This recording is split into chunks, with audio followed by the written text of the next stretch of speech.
नमस्कार मित्रों, आप सभी का स्वागत है। आज मैं आपको बहुत से लोग श्राद्धों में श्राद्ध न करके, तर्पण न करके, पिंडदान न करके सिर्फ ब्राह्मण भोजन ही करवाते हैं, परंतु उनको यह ज्ञात न हो कि ब्राह्मण भोजन से पूर्व कुछ कर्म होते हैं जिनको करके ही ब्राह्मण भोजन करवाया जाता है। यदि आप ब्राह्मण भोजन से पूर्व जो कर्म होते हैं, यदि आप उनको किए बिना ब्राह्मण भोजन करवाते हैं तो आपको श्राद्ध का कोई भी फल प्राप्त नहीं होता, या आपके पितरों को वह ब्राह्मण भोजन का फल प्राप्त नहीं होता, आपके पितर तृप्त नहीं होते। इसलिए श्राद्धों में कुछ ऐसे कर्म बताए हैं जो ब्राह्मण भोजन से पूर्व वह कर्म करना चाहिए। उस कर्म को करके ही ब्राह्मण को जिमाया जाता है या ब्राह्मण भोजन करवाया जाता है।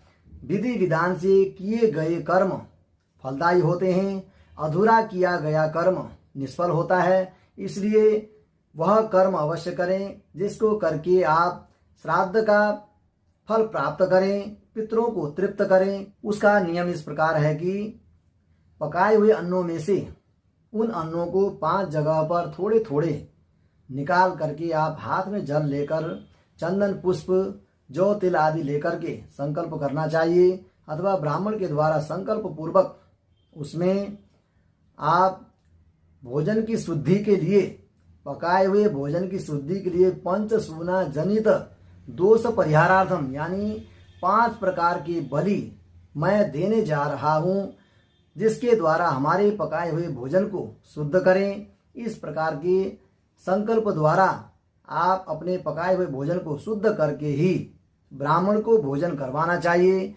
यदि आप इन बलि को दिए बिना ब्राह्मण भोजन करवाते हैं, वह आपका श्राद्ध अधूरा रह जाता है, या आप अपने पितरों को अतृप्त करते हैं, या आपके पितर तृप्त न होकर के अतृप्त रहते हैं। इसलिए पंच बलि देकर के ही ब्राह्मण भोजन करवाना चाहिए। परोसे गए 5 बलियों में से एक बलि उठा करके आप उसे गौ माता के निमित्त गोभ्यो नमः ऐसे मंत्र पढ़कर आप गौ माता के निमित्त पत्तल में अथवा थाली में उस बलि को रख सकते हैं, या उस अन्न को रख सकते हैं। यह गौ माता को जिमाना चाहिए। उसके पश्चात आप हाथ में फिर दूसरा बलि लेकर के, यानी जो 5 प्रकार के अन्न 5 जगह पर अन्न निकाले गए हैं, उनमें से दूसरा अन्न हाथ में लेकर के स्वान बलिभ्यो नमः ऐसा करके कुत्ते के निमित्त पत्तल पर भी अथवा थाली पर रखना चाहिए। उसको कुत्तों को खिलाना चाहिए। उसके पश्चात आता है तीसरा बलि, काक बलिभ्यो नमः ऐसे करके काक के निमित्त भूमि पर बलि देना चाहिए। उसके पश्चात चौथा बलि का नाम है देवादि बलि, यानी देवताओं के निमित्त, अतिथियों के निमित्त यह बलि दी जाती है।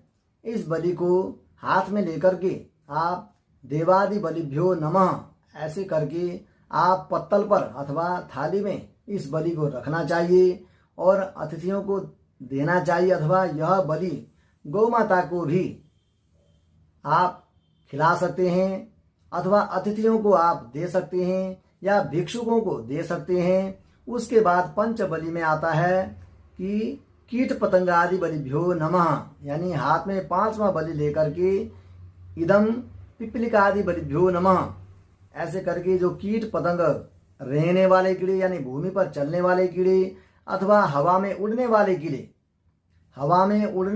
कीड़े, इनके लिए पिपलिकादि बलिभ्यो नमः ऐसा करके वह 5वां बलि पत्तल पर ही अर्पण करना चाहिए। और इसके पश्चात हाथ में जल लेकर के आप सभी यह बलि स्वीकार करें। इस प्रकार से जल घुमा करके उन बलि को सभी के निमित्त अर्पण करना चाहिए। उसके पश्चात हाथ में जल लेकर के फिर जिस किसी का भी दिन हो, मातु पितु भ्रातु अथवा दादा परदादा जिसका भी दिन हो, उनका नाम लेकर के आपकी अक्षय तृप्ति के लिए मैं ब्राह्मण भोजन करवाने जा रही हूँ, इस प्रकार से संकल्प करके आपको ब्राह्मण भोजन के निमित्त जल छोड़ना चाहिए। उसके पश्चात ही ब्राह्मण भोजन करवाएं। ब्राह्मण भोजन करवाने के पश्चात यजमान ब्राह्मण से क्वेश्चन करते हैं कि शेषान्नेन किम कर्तव्यम, यानी बचे हुए अन्न का क्या करें।